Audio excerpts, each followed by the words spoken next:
నేను మిస్ వియవర్. ఈరోజు మనతో పాటు స్టూడియోలో ఉన్నారు డాక్టర్ భరద్వాజ్ గారు, హోమియోపతి డాక్టర్. నమస్కారం భరద్వాజ్ నమస్తే గారు. అండి. యాహ్! ఎలా ఉన్నారండి? బాగున్నానండి.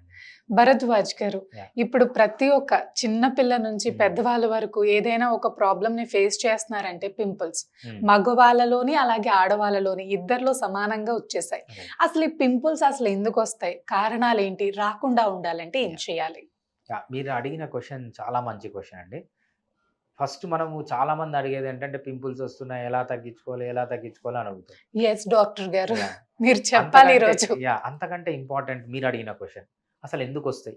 హ్మ్. మనకు ఎందుకొస్తాయో అర్థమవుతే సొల్యూషన్ అనేది చాలా easy. Yes, so, you are first right. మనం కాన్సంట్రేట్ చేయాలి. అసలు పింపుల్ అంటే ఏంది? ఎందుకొస్తుంది? హ్మ్. అది తెలిస్తే ట్రీట్మెంట్ అనేది అసలు డాక్టర్ కూడా అవసరం లేదు దానికి. అంత ఈజీగా ఉంటుంది. సో, పింపుల్ అంటే ఏంటంటే మనకు స్కిన్‌లో డిఫరెంట్ స్ట్రక్చర్స్ ఉంటాయి. హ్మ్. మనకు స్కిన్‌లో హెయిర్ ఉంటుంది. హెయిర్ కూడా మన స్కిన్‌లో ఒక పార్ట్. యెస్. రైట్? హెయిర్‌లో మన స్కిన్‌లో మజిల్ ఉంటుంది. ఫర్ ఎగ్జాంపుల్ మీకేదైనా చల్లగా వచ్చినప్పుడు వెంట్రుకలన్నీ నిక్కబొడుచుకుంటాయి. ఎందుకు? లోపల ఒక చిన్న మజిల్ ఉంటుంది. ప్రతి ఒక్క హెయిర్‌కి అంటుకొని. అది కాంట్రాక్ట్ అవుతుంది. ఎప్పుడైతే కాంట్రాక్ట్ అవుతుందో హెయిర్ అనేది నిక్కబొడుచుకుంటుందనమాట. అదే విధంగా మనకు స్కిన్‌లో స్వెట్ గ్లాండ్స్ ఉంటాయి. ఎప్పుడైతే మనకు టెంపరేచర్ బాగా పెరిగిపోతుందో దాంట్లోంచి స్వెట్ బయటకొచ్చి అది ఆవిరి కావడం వల్ల మన బాడీ టెంపరేచర్‌ని కూల్ చేస్తుంది. ఇంకో రకమైన గ్లాండ్స్ ఉంటాయి. దాన్నేమంటామంటే సబేషియస్ గ్లాండ్స్ అంటామనమాట. ఈ సబేషియస్ గ్లాండ్స్ పింపుల్‌లో చాలా ఇంపార్టెంట్. సబేషియస్ గ్లాండ్ అంటే ఏం లేదు. ఒక చిన్న ద్రాక్ష గుత్తిలాగా ఉంటుంది. చాలా కనపడదు. మైక్రోస్కోపిక్‌గా ఉంటుంది. మన స్కిన్‌లో ఉంటుంది. దాంట్లో నుంచి ఆయిల్ ప్రొడ్యూస్ అవుతుంది. దాన్నే మనం సీబమ్ అంటాం. కొంతమందికి చూసారా ఆయిలీ స్కిన్ ఉంటుంది. అదంతా ఏంటంటే సీబమ్ ఎక్కువ ప్రొడ్యూస్ అవుతుంది. కొంతమందికి డ్రై స్కిన్ ఉంటుంది. వాళ్ళకి సీబమ్ తక్కువ ప్రొడ్యూస్ అవుతుంది. నార్మల్ స్కిన్ అంటే ఎంత కావాలంటే అంత ప్రొడ్యూస్ అవుతుందనమాట. సో, బేసిక్‌గా ఈ గ్లాండ్‌ని మనము సబేషియస్ గ్లాండ్ అంటాం.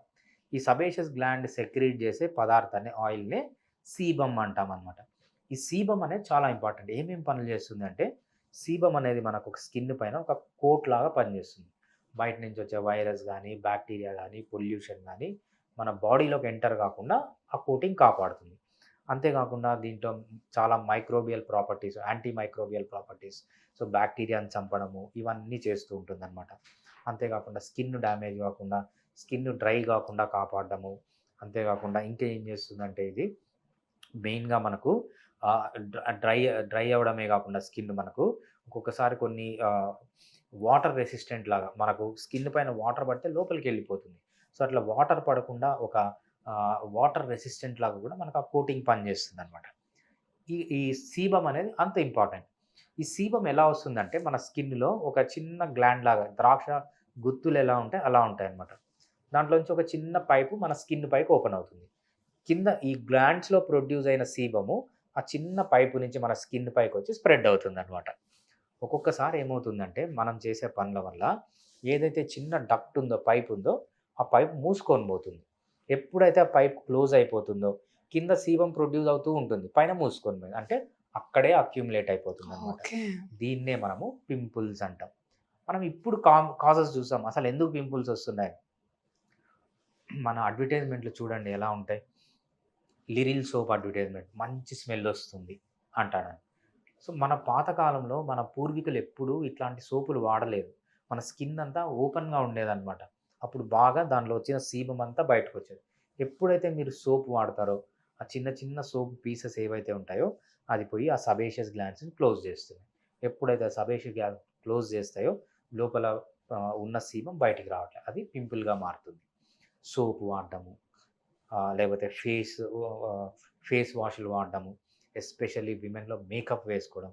ఎప్పుడైతే థిక్ లేయర్ మేకప్ వేసుకుంటారో, అక్కడ పోర్స్ అన్నీ క్లోజ్ అయిపోతాయి. ఎప్పుడైతే పోర్స్ అన్నీ క్లోజ్ అయిపోతాయో, లోపల నుంచి వచ్చిన సీబమ్ అనేది బయటికి రాకుండా లోపల అక్యుములేట్ అయ్యి పింపుల్స్‌గా మారుతాయన్నమాట.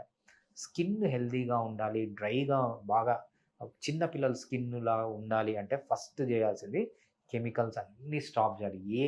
అసలు women should not be encouraged to wear makeup అన్నమాట. మనము మేకప్ లేని బ్యూటీని మనం చూడాలి. సో, అలా చూస్తేనే స్కిన్ డ్యామేజ్ కాదు. ఇదొక్కటే కాదు. స్కిన్ పైనొచ్చే చాలా ప్రాబ్లమ్స్‌కి మెయిన్ రీజన్ వచ్చి మనం వాడే కెమికల్స్ అన్నమాట. పింపుల్స్‌కి గూడా మెయిన్‌గా కెమికల్స్ వల్లే వస్తుంది. సో, ఆ పోర్స్ ఎప్పుడైతే క్లోజ్ అయిపోతాయో లోపల ఆ సీబమ్ అలానే ఉండిపోయి అది ఇన్ఫెక్ట్ అయిపోయి పింపుల్స్‌గా మారుతుందన్నమాట. అంటే ఫుడ్ ఇంటేక్ లో ఎలాంటి చేంజెస్ చేసుకోవాలి డాక్టర్ గారు Right. పింపుల్స్ రాకుండా ఉండాలంటే? ఫుడ్కి పింపుల్స్కి సంబంధం లేదండి. సో ఫుడ్కి పింపుల్స్కి సంబంధం లేదు. మనం మంచి మనం మంచి ఫుడ్ తింటే, మంచి హెల్దీ ఫుడ్ తింటే స్కిన్ హెల్దీగా ఉంటుంది తప్పితే, బట్ మెయిన్గా పోర్స్ అనేవి క్లోజ్ కావడం వల్ల, మనం తినడం వల్ల పోర్స్ అనేవి క్లోజ్ కావు. సో మనము ఫేస్ సరిగా వాష్ చేసుకోకుండా లేకపోతే కెమికల్స్ పెట్టి ఆ పోర్స్ని మూసేస్తే ఆ సీబం బయటికి రాకుండా అది పింపుల్గా మారుతుంది తప్పితే ఫుడ్కి పింపుల్స్కి ఎటువంటి సంబంధం లేదు.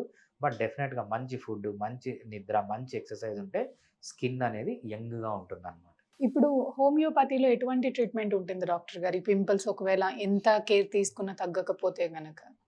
మనకు డెఫినెట్గా చాలా మంచి కేసెస్ వస్తాయండి. చాలా అడ్వాన్స్డ్ కేసెస్ వస్తాయి హోమియోపతిలో పింపుల్స్ కోసము. కొంతమందికి ఏంటంటే అన్నీ చేసినా కూడా అన్‌కంట్రోల్డ్‌గా పింపుల్స్ వస్తుంటాయి. బాగా రెడ్‌గా అయిపోవడము, పెయిన్ రావడము, స్వెల్లింగ్ రావడము, సో మల్టిపుల్ పింపుల్స్, అంతా బంప్స్ రావడము, ఇలా అన్నీ ఉంటాయి. మనకు డెఫినెట్‌గా హోమియోపతిలో చాలా మంచి మెడిసిన్స్ ఉన్నాయి. ఎప్పుడైతే ఆ మెడిసిన్స్ ఇస్తామో ఆ ఇన్ఫెక్షన్స్ అన్నీ, పస్ అంతా బయటకొచ్చేసి, ఇన్ఫెక్షన్స్ అంతా బయటకొచ్చేసి స్మూత్ స్కిన్ రావడానికి చాలా యూజ్‌ఫుల్‌గా ఉంటుంది. ఎప్పుడైతే అన్‌కంట్రోల్డ్ పింపుల్స్, మీరు ఎప్పుడే గానీ న్యాచురల్ వేలో ట్రై చేయాలి. పింపుల్స్ వస్తున్నాయంటే ఫేస్‌ని క్లీన్‌గా పెట్టుకోవడానికి ట్రై చేయండి. అప్పటికి కూడా రావట్లేదంటే then you need medical help అనమాట. అప్పుడు మనము అక్కడ ఇన్ఫెక్షన్స్ తగ్గియడానికి, పస్ తగ్గియడానికి, పెయిన్ తగ్గియడానికి, రెడ్‌నెస్ తగ్గియడానికి, స్వెల్లింగ్ తగ్గియడానికి, అదేవిధంగా పింపుల్స్ వచ్చిపోయిన తర్వాత కొంతమందికి స్కార్స్ అలానే ఉండిపోతాయి, లేకపోతే గుంతలు అలానే ఉండిపోతాయి. అవి కవర్ చేయడానికి హోమియోపతి చాలా బాగా పనిచేస్తుంది. చాలా క్విక్‌గా రిలీఫ్ ఉంటుంది. వితౌట్ సైడ్ ఎఫెక్ట్స్ మనము ఎటువంటి పింపుల్స్‌నైనా కూడా హోమియోపతిలో చాలా బాగా క్లియర్ చేసుకోవచ్చు. అంటే మచ్చలు పడుతూ ఉంటాయి కదా డాక్టర్ యాహ్! గారు. బ్లాక్ డాట్స్ కింద పడిపోతూ ఉంటాయి అవును. After pimple yeah! తగ్గిపోయిన తర్వాత. మరి ఆ డాట్స్ ఎలా తగ్గించుకోవచ్చు అంటారు? హోమియోపతిలో ఆ డాట్స్ కూడా తగ్గుతాయా? డెఫినెట్‌గా అండి. హోమియోపతిలో చాలా మంచి మెడిసిన్స్ ఉన్నాయి. దాన్ని మనం ఏమంటామంటే స్కారింగ్ అంటామనమాట. స్కార్ టిష్యూ ఫార్మ్ అయిపోయి ఉంటుంది. ఆ హ్మ్. స్కార్ టిష్యూని తగ్గించడానికి హోమియోపతిలో ఎక్సలెంట్ మెడిసిన్స్ ఉన్నాయి. వండర్‌ఫుల్ రిజల్ట్స్ ఇస్తాయన్నమాట. మనకు మొన్ననే ఒక కేస్ వచ్చింది. సో తను ఆల్మోస్ట్ తనకిప్పుడు 35 ఇయర్స్ దాకా ఏజ్ ఉంది. చిన్నప్పుడు బాగా పింపుల్స్ వచ్చేవంట. పింపుల్స్ వచ్చి బాగా గుంతలు గుంతలు పడిపోయినాయి. బాగా స్కార్ టిష్యూ ఫార్మేషన్ అయిపోయింది. మనము కాన్స్టిట్యూషనల్ మెడిసిన్స్ ఇస్తాము. దాంతో పాటు మనం లోకల్‌గా కొన్ని మెడిసిన్స్ ఉన్నాయన్నమాట. ఎస్పెషల్లీ ఆ స్కార్‌ని డిజాల్వ్ చేయడానికి చాలా మంచి మెడిసిన్స్ ఉన్నాయి. అవి ఇచ్చిన తర్వాత ఆల్మోస్ట్ మనకు ఒక 100% ముందు ఉంది అనుకుంటే 80-90% బాగా క్లియర్ అయిపోయి ఆల్మోస్ట్ ఆల్ నార్మల్ స్కిన్‌గా వచ్చే ఛాన్స్ చాలా ఎక్కువగా ఉంటుంది. ఆ పేషెంట్ కూడా మంచి రిలీఫ్ వచ్చిందనమాట. 6 మంత్స్ నుంచి ట్రీట్మెంట్ తీసుకుంటుంది. సో మన మంచి రివ్యూ కూడా ఇచ్చిందనమాట. దీంట్లోకెళ్ళి గూగుల్ రివ్యూస్‌లోకెళ్ళి చూడొచ్చు క్లినిక్ గురించి. యాహ్! థ్యాంక్ యూ డాక్టర్ గారు. నైస్ ఇన్ఫర్మేషన్ ఇచ్చారు. అసలు పింపుల్ మూల కణాల నుంచి యాహ్! ఎలా తొలగించుకోవచ్చో చాలా చక్కగా చెప్పారు. నమస్కారం. Fiticus Homeopathy